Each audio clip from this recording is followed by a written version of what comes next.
Good morning! Ayan, magluluto ulit tayo for today's video. Ayan, nakikita nyo. Yan, tilapia. Then magagata ako ng malunggay. Lagyan natin ng sili.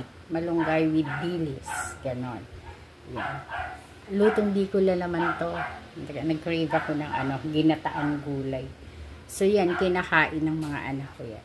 Then magpiprito ako ng tilapia. Yan.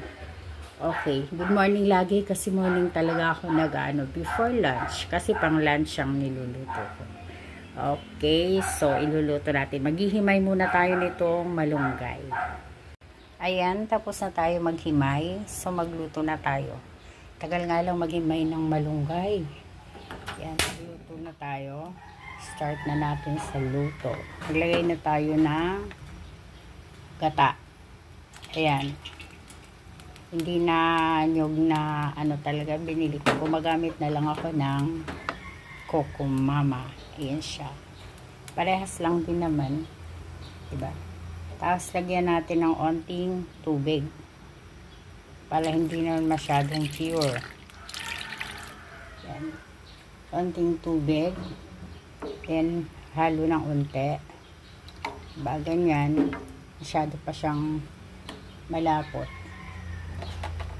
Masyado pa siyang pure. So, lagyan pa natin ng unti pa. Okay. Ganyan. Sa amin kasi, pag yung gatang ganyan, hindi pinapabayaan na mamuo. Lagi siyang, ewan ko ba, ganun daw, wag mamumuo kasi hindi nga naman maganda tingnan. Kasi hindi masarap, malabsaw siya. Tapos nyan, ilagay na natin lahat ng mga garlic, onion, yan, tomato, sama-sama na sila together dyan. And the dilis, tapos may konting alamang. Ayan. Para mauna na sila maluto. Sandali lang maluto ang malunggay eh. So, ganyan siya. So, feeling ko, kulang ang sabaw. Parang kulang ang sabaw. Lalagyan pa natin siya ng konting water. Yan, ganyan. Huwag naman maraming-marami, baka lumabsaw siya. Malabnaw na. Hindi rin masarap. Ayan, ganyan. Kailangan laging hinahalo para wag mamuo ang gata. Yun yung sikreto ng mga Bicolano. Wag mamumuo ang gata. Pag nagluluto ka ng may gata, kailangan hinahalo hanggang sa siya kumulo. Pag kumulo na, okay na siya. Hindi na siya mamumuo. Yan. Ganun yun. Tapos, mamaya, pag kumulo na siya, ilalagay na natin ang malunggay, then ang sili. Tapos yung mga asin, ganyan yung mga pampalasa niya. Okay, wait lang. Ayan, dahil kumulo na siya, lagay na natin ang malunggay. Ilagay ko na yung malunggay. Okay, ayan na siya. Tapos, ilalagay na natin ang sili. Siling pangsigang tsaka labuyo, 'di ba? Para maanghang. Oh, pangsigang tsaka labuyo nilagay nato, 'di ba? Ang ganda. Ayan, ganyan. Tapos hihintayin lang natin silang maluto. O, ayan. Pag naluto na, okay na naman. Tapos isusunod natin magprito ng tilapia. Okay, wait. Tapos na ating gulay, magpiprito na tayo ngayon ng tilapia. So dito tayo kukuha ng mantika para madali.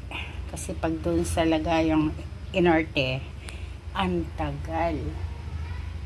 So, kuha tayo ng siyanse. Piprito na natin ang tilapia. Then, eto na yung yan, yung gulay na malunggay. Wow, beautiful, diba? Ang ganda. Ayan. Tapos, ayun yung tilapia. Yan. Yan ang ating ulam for lunch. Para makain naman ng mga anakis ko. Kailangan yung kinakain nila. Pag ibang gulay kasi hindi masyado talaga. Kaya pinipilit nilang kainin pero maraming natitira. Sayang naman. Sayang naman kasi.